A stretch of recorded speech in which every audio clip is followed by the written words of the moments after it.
Oke, ini kita lanjutan untuk masalah fully proper dari akun TikTok ini ya. Kita akan bahas. Kita bahas analisanya gampang dari komenan dia sendiri aja ya. Jawaban dia sendiri aja. Kita nggak ngebela proper, tapi kita bisa nganalisa. Ada yang komen, dilihat dari busingnya sih, kayaknya kena air asin. Sampai parah gitu karatnya, atau pas servis nggak dikasih gemuk atau pelumas yang bikin rumah roller cepat panas. Dan lama kelamaan sampai bikin rumah rollernya peyang. Rumah rollernya nggak peyang sih, kalau saya lihat. Dijawab sama dia, tanggal 5 April gue emang main ke air laut sih.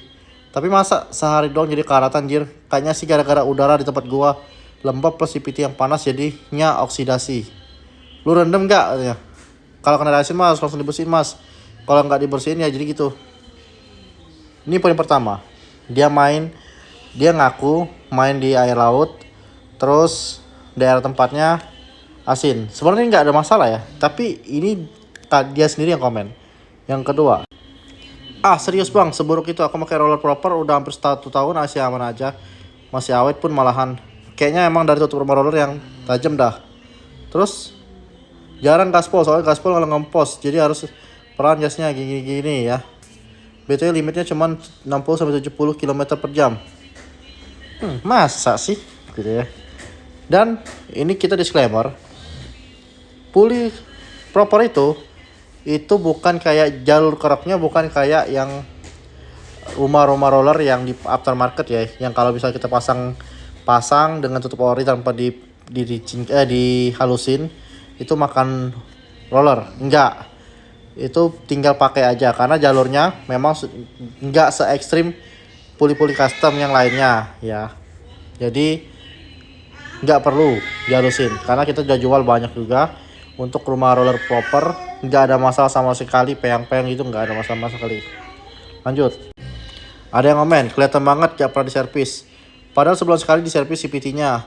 Itu pick 4 sudah pasangannya pasang per, pas bersihkan CVT-nya. Terus pemakaian sebulan doang udah kelihatan pusing sama jalannya karat bekarat. Gini ya. Nah yang nyepis perlu ditanyakan ya omongannya. Terus dia sudah tahu ada masalah.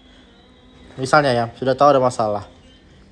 Terus misalnya kalau memang benar masalah, terus dia nyalain si merek karat. Ketika ada karat itu harusnya bermain untuk lumasi ulang ya. Tapi saya pribadi konsumen saya yang nyepis 4 bulan 6 bulan sekali di bengkel kita, dan saya gemuknya grease-nya pakai top one atau Bulgari yang full sintetik, itu masih biru, nggak ada lecet sama sekali. Begitu ya poinnya ya. Jadi ini perlu dipertanyakan. Analoginya masih balik ke yang pertama, yang case pertama tadi yang di video saya ini. Lanjut. Dan dia mempertegas lagi, kayaknya sih emang karena udara di sini lembab. Soalnya motor aneh juga kalau pas pagi pasti berembun. Tapi penyebab roller terkikis pasti karena tutup rumah roller tajam. Udah di 2 mingguan kakak dicuci itu, soalnya hujan mulu malas ntar kotor lagi gitu ya. Ya intinya gini, case pada motor dia bisa saya simpulkan jorok ya, jorok pemakaian. Kalau masalah untuk oksidasi air laut, saya pribadi nggak mungkin lah, karena teman-teman saya banyak yang tinggal dekat pantai, motor-motornya dekat pantai, nggak ada masalah tuh gitu. Karena itu di dalam CVT juga nggak langsung ya, kecuali kalau lu cemplungin dalam laut, lu geber-geber air laut itu, atau lu rendemin, diemin tanpa lu ambil 1 hari 1 malam ya pasti ada oksidasi ya. Kalau cuma nempel-nempel situ doang enggak lah gitu. Tapi intinya poinnya saya tangkap, bagaimana cara dia pemasangan full CVT. Apakah saat dipasang CVT itu enggak dibersihin? Terus pelumas apa yang dia pakai? Apakah cuma oli bekas lu toel di askruk? Karena kalau beneran grease CVT itu nggak akan lah dia hilang seperti itu, nggak akan. Dan itu poinnya, roller sampai hancur seperti itu ada penyebabnya. Penyebabnya apa? CVT jorok. Bisa jadi debu dari kampas ganda menumpuk di dalam rumah roller, atau memang tempatnya jorok, bahasanya banyak debu tapi nggak dibersihin.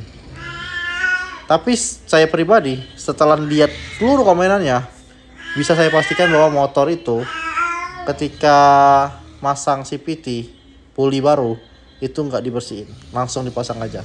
Kondisi sudah kotor, langsung pasang aja. Karena saya pernah dapat kasus konsumen seperti itu ya. Nggak dibersihin lah bang, langsung pasang aja. Saya bilang, tanggung mas, sayang nian barang baru masa dipasang di kotor-kotor gini. Tapi tetap saya gemuin, saya geriskin. Aman gak bang? Aman, karena saya yang masang. Mekanik saya yang pasang. Karena saya kasih grease sesuai dengan standarnya. Jadi mau merek apapun itu puli, mau BRT, TDR, tapi kalau pemasangan jorok seperti ini, saya bisa pastikan akan hancur seperti itu. Jadi saya bukan membela proper, tapi pengalaman saya selama menganalisa meriset proper, saya yang benar-benar kritik keras proper, saya akuin pulinya bagus ya. Jadi nih kalau kalian mau cobain di sini semua, saya jamin pasti aman, pasti enak, dan pasti ngacir.